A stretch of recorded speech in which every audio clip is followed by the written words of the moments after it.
mifankahita ho azy ny tia sy ny tiana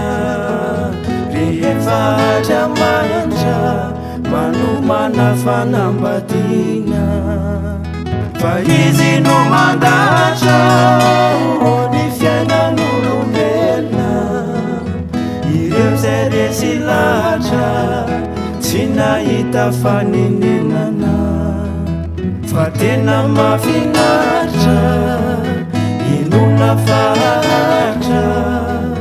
mifankahita ho any tia sy ny tiana mifankahita ho any tia sy ny tiana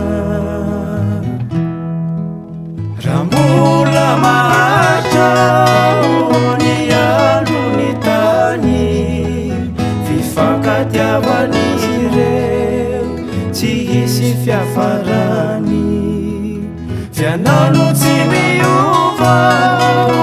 omanisy anio ny tokantramon'izy ireo itompom-bataio ho tena mahafinaritra inona fahatra mifankahita ho any tia sy ny tiana mifankahita ho any tia sy ny tiana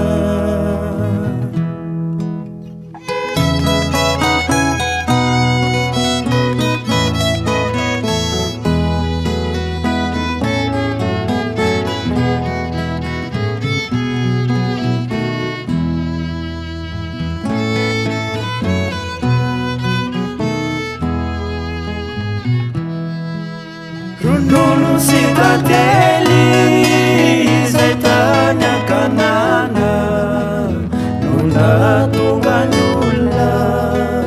ho lava sy pikana